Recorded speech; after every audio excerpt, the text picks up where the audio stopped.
बिस्मिल्लाहिर्रहमानिर्रहीम। सबसे पहले तो तमाम मीडिया के हाज़रीन का शुक्रिया कि शॉर्ट नोटिस पे आप तशरीफ़ लाए।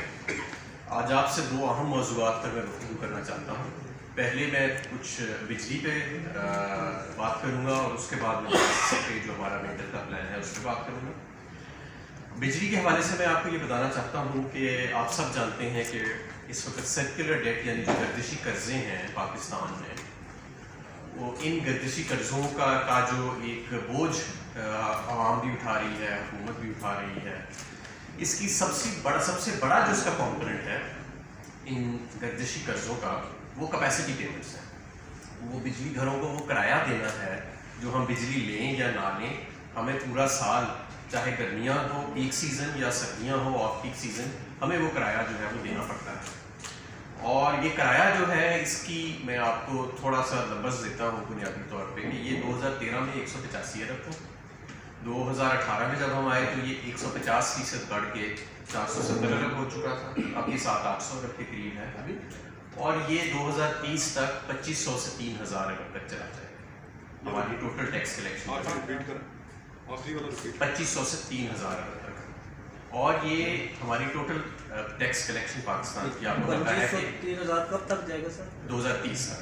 अभी ये ऑलरेडी 185 से बढ़ के 700-800 हो चुका है, यानी इसमें तो 5-6 गुना का ऑलरेडी इजाफा हो चुका है, और ये मज़ीद बढ़ता जाएगा क्योंकि माजी में जिन्होंने प्रोजेक्ट लगाए, एक बात तो ये है ना कि वो महंगे प्रोजेक्ट थे, ये सिर्फ एक 50% स्टोरी, वो ज़रूरत से ज़्यादा भी थे।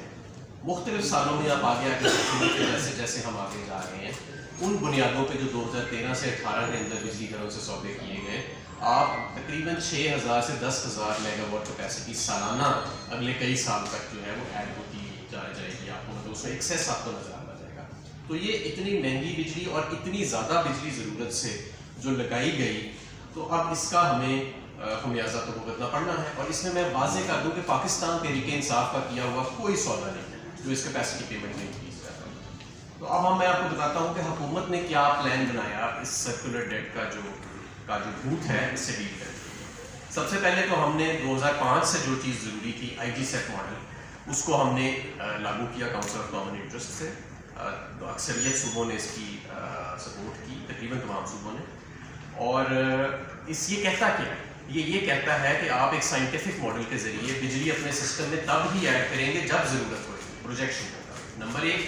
नंबर 2, बिजली ऐड ऐसे नहीं आप करेंगे कि किसी वजीर के या सेक्रेटरी के कमरे में कोई बिजली घर वाला जाएगा और अपनी मर्जी का cost plus tariff take over पे बुनियाद पर लगा लेगा। नहीं, कंपेटिटिव बेसिस पे, ओपन कंपेटिटिव बिडिंग के ज़रिए, लीस्ट कॉस्ट बेसिस, यानी जो सबसे कम बिजली घर जो किराया देगा, पूरी दुनिया में आप इसका टेंडर करेंगे, ऑक्शन करेंगे और कंपेटिटिव प्रोसेस से आप उसको बिजली देंगे। अगर यही चीज़ 2013, 14, 15 में कर ली गई होती तो मैं आपको वाज़ेह बताता हूँ कि हम पे ये सर्कुलर डेट और कैपेसिटी पेमेंट्स किरायों का ये जो 150 से बढ़ के 2500-3000 तक जाने हैं, ये बोझ नहीं पड़ना। दूसरा, अब ज़रूरी ये है कि क्योंकि चले उन्होंने कमिट कर लिया, सॉवरेन गारंटियाँ दे दी की हुकूमत ने, तो अब बिजली की कैपेसिटी आ गई है सिस्टम में। अब हमें डिमांड जनरेट करनी है कि ज़्यादा से ज़्यादा इसको हम अब्जॉर्ब कर सकें। तो हुकूमत ने उसके लिए भी इकदाम उठाए। हमारी हुकूमत ने हम एक इंडस्ट्रियल पैकेज लेके आए सामने जो बड़ा कामयाब हुआ। हमें 15% तक पिछले साल की निस्बत इजाफा नज़र आ रहा है। उसकी वजह से इंडस्ट्रियल यूजेज जो है बिजली का, उसके अंदर ओवरऑल भी हमें 6 से 10% इजाफा नज़र आ रहा है बिजली की खपत में।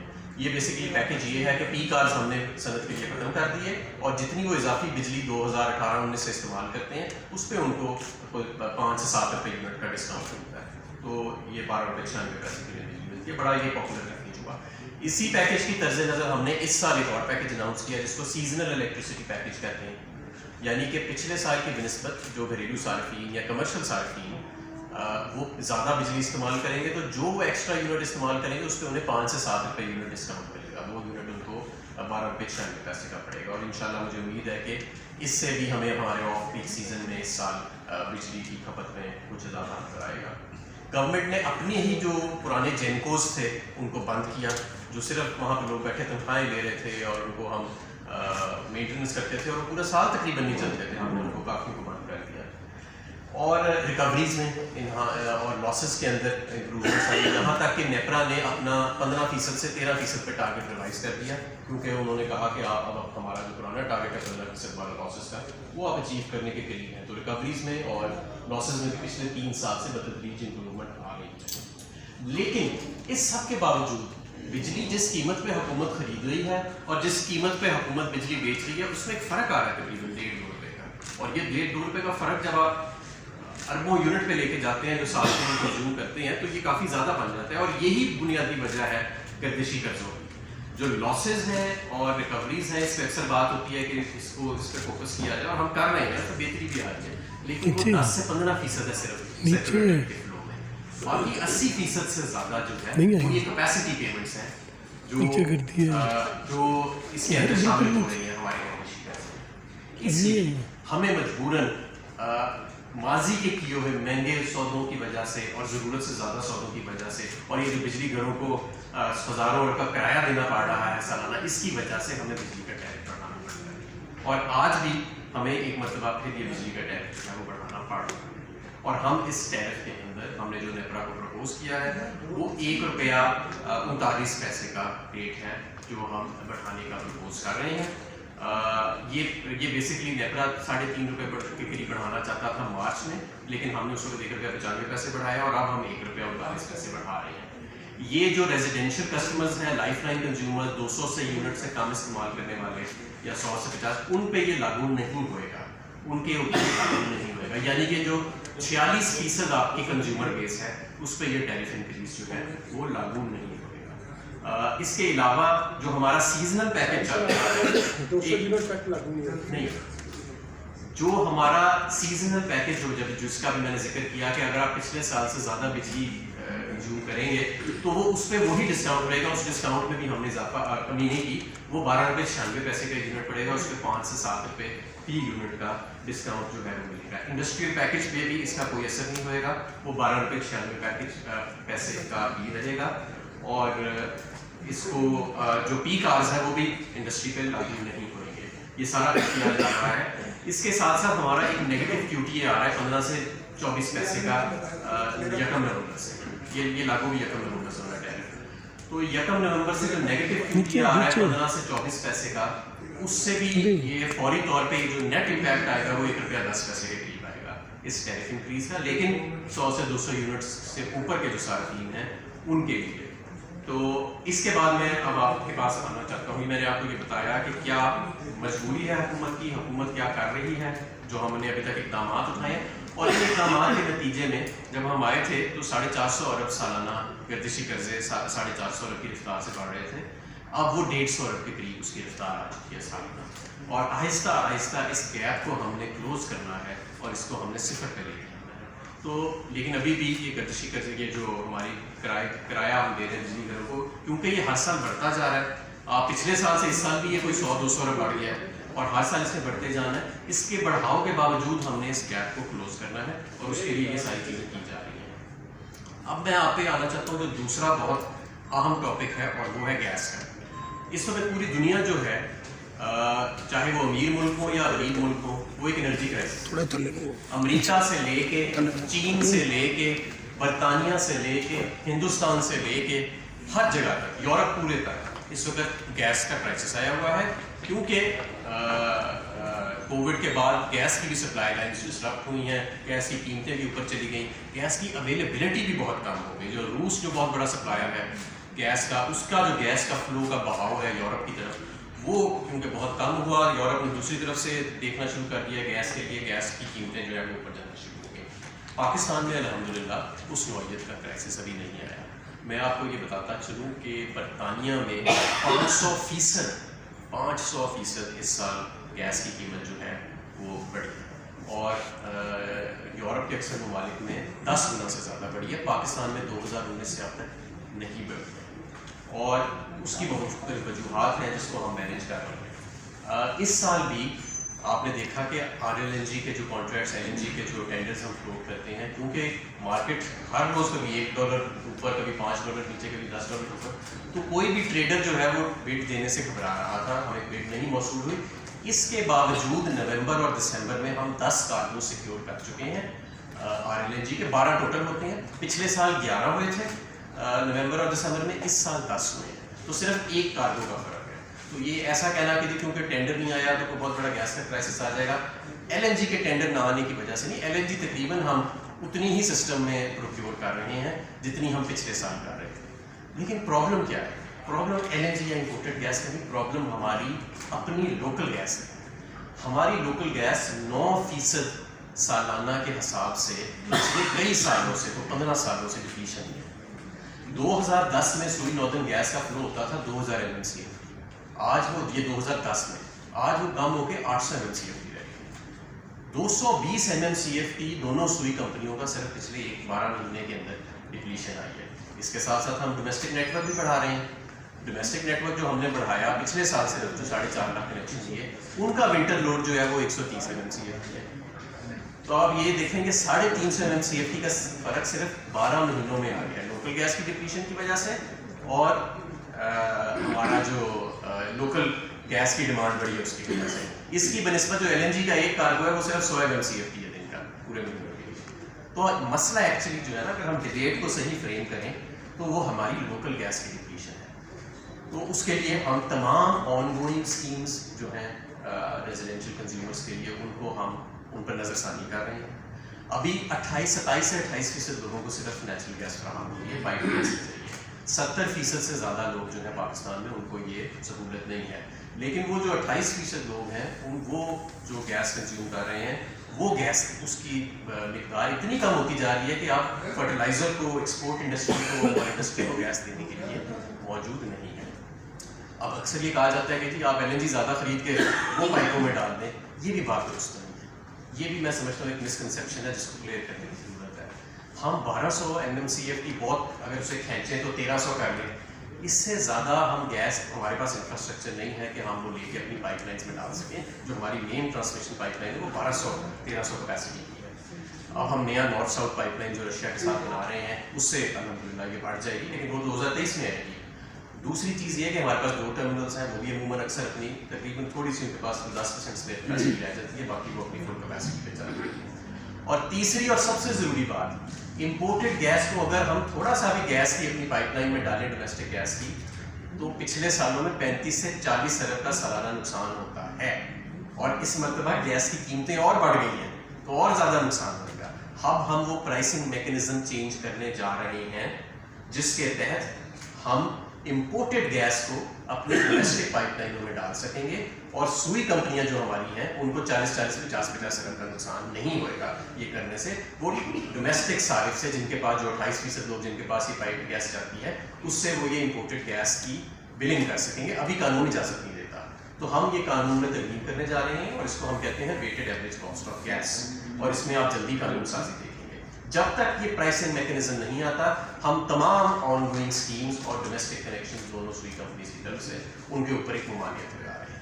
ये नहीं हो सकता कि पिछली हुकूमत की तरह हम सप्लाई बढ़ाए बगैर डिमांड के फीते काटते रहें और सियासी बुनियादों के ऊपर हम पूरे पाकिस्तान में पाइपलाइंस बिछाते फिरें। पिछली हुकूमत ने पाइपलाइनें तो बड़ी जगह बिछा दी, अब हमें कहते हैं कि उधर कनेक्शन दो। उन्हें पता था जब वो पाइपलाइनें बिछा रहे थे कि गैस में, उन्हें पता था ये बात। आवाम की, वोटरों की आंखों में धूल झोंकने के लिए ये किया गया। अरबों रुपए दोनों सुई कंपनीज के सियासी बुनियादों पर लगाए गए। इंशाअल्लाह ताला हमारी हुकूमत में अब ऐसा नहीं होएगा। हमारे पास पीछे गैस होएगी देने के लिए, तो हम आगे वादा करेंगे उस गैस से। हमारे पास उस गैस की कीमत मौसूल करने के लिए कानून होएगा, तब हम वो गैस देंगे। ऐसे नहीं हो सकता कि लोगों की आंखों में धूल झोंकने के लिए हम गैस की पाइपलाइनें चाहते फिरें और डोमेस्टिक गैस हम देते रहें। जो सर्कुलर डेट की लानत हमारे पास पावर सेक्टर में है, वो गैस सेक्टर में भी शुरू हो जाएगी, और ये 27%, 28% को हम 30-35% करने के चक्कर में हम, और चंद सीटों को फायदा लेने के लिए हम पूरा का पूरा अपना गैस सेक्टर जो है वो बैठा दें। ऐसे नहीं हो सकता। तो तमाम ऑनगोइंग्स और मौजूदा स्कीम्स के ऊपर जब तक नया प्राइसिंग मैकेनिज्म वेकअप का नहीं आता, जिसके तहत हम इंपोर्टेड गैस का इस्तेमाल कर सकें डोमेस्टिक लाइनों में सप्लाई करने के लिए और नुकसान ना उठाएंगे करते हुए, तब तक हम उसको आर्जी तौर पे रोक रहे हैं। और जैसे कि मैंने आपको बताया कि ये एक बहुत बड़ी पाकिस्तान की कामयाबी है कि इस गैस के माहौल में जहाँ पे LNG के कार्गोज नहीं मिल रहे, हमने औसतन $12 से $13 की वेटेड एवरेज के ऊपर नवंबर दिसंबर में 10 कार्गोज को लॉक किया है, लॉन्ग टर्म कॉन्ट्रैक्ट्स की बुनियाद पे भी और दूसरी भी। और ये इस वक्त स्पॉट कार्गो 30 से 35 डॉलर का आपको मिल रहा है, और पिछले साल की बनिस्बत सिर्फ एक कार्गो का फर्क आया है। जाहिर है कि लोड कटेलमेंट तो करनी पड़ेगी जिस तरह हर साल करनी पड़ती है, लेकिन वो इम्पोर्टेड एलएनजी की वजह से नहीं होएगी, वो जो हमारी लोकल गैस की डिप्लीशन हो रही है पिछले 10 साल की वजह से, और डोमेस्टिक गैस की एक्सपेंशन होती जा रही है हर साल, उसकी वजह से इसको हमने करना है। मैं समझता हूँ कि ये इकदाम करने से, जो मैंने अभी 2 इकदाम आपको बताए हैं, हमारे पावर टैरिफ जो हमारा सर्कुलर डेट है उसमें भी कमी आएगी, हमारा जो फाइनेंशियल सेक्टर है वो सेल्फ सस्टेनिंग, जो हमारा पावर सेक्टर है वो सेल्फ सस्टेनिंग होएगा फाइनेंशियली, और ये इकदाम वेकॉग लाने से, नॉर्थ साउथ पाइपलाइन बनाने से, 2 नए टर्मिनल्स को लाइसेंसेस इशू कर दिए गए हैं, और पाइपलाइन कैपेसिटी भी एलोकेट करने का असूली फैसला उनको कर लिया गया है, और उनके साथ बैठ के उनकी रजामंदी ले ली गई है इन चीज़ों के लिए। ये सारी चीज़ें करने से, यानी कि हम इंफ्रास्ट्रक्चर भी नया ला रहे हैं इंपोर्टेड गैस के लिए, पाइपलाइन भी बड़ी कर रहे हैं, प्राइसिंग मैकेनिज्म को भी चेंज कर रहे हैं गैस के, कि हम इंपोर्टेड गैस, जैसे जैसे लोकल गैस कम होती जा रही है और हमारा इंसार इंपोर्टेड गैस पे जाता जा रहा है, वैसे वैसे हम उसकी कीमत भी मौसूल कर सकें, इससे हमारी गैस की सप्लाई पाकिस्तान में बढ़ेगी। और दूसरी तरफ जो मैंने इकदाम आपको बताए पावर सेक्टर में जो लिए गए हैं, जिससे 450 अरब से फ्लो कम होकर 130 अरब पे पिछले साल आ गया था, इससे मजीद हमने अब आगे लेके जाना है और सिफर के लिए लेके जाना है। जी आप सवाल। मुश्ताक को मंसाब बिजनेस कार्ड से। जी सर। सर एक तो ये कि जब इंग्लिश की बात की है, आपको शायद देखा होगा आपने, आपके जो कोलीग है फाइनेंस मिनिस्टर जी, उन्होंने कल प्रेस कॉन्फ्रेंस वाशिंगटन में जी उन्होंने ये कहा कि हम बिजली की कीमतें नहीं बढ़ा रहे। तो एक तो ये समझ ही नहीं आ रही कि आपके जो हुकूमत के लोग हैं वजीर, उनके दरमियान कोई रब्ता नहीं है, या उनको पता नहीं है आपने अंदर खाते ये काम किया है, या उनको भी पता है तो वो झूठ बोल गए हैं उनको साथ। एक तो ये बताइए। दूसरा सर, आपकी जो परफॉर्मेंस है पावर सेक्टर की, जिस तरह आप फरमा रहे हैं उतना तो है नहीं है। अगर परफॉर्मेंस बेहतर होती तो आप बार बार एक टैरिफ जो है इस तरह इंक्रीज ना करते। 40% जब से आप आए बढ़ाया हुआ है, ₹1.48 ये बढ़ेगा, ₹2 मजीद जो डिस्कोस की आ रही है वो बढ़ेगा, ₹1.5 उससे आगे जो कोर के प्रोजेक्ट्स के आ रहे हैं उसका भी बढ़ेगा। सो इन दिनों टैरिफ की आपने दवाई बताई है लोगों को खाना।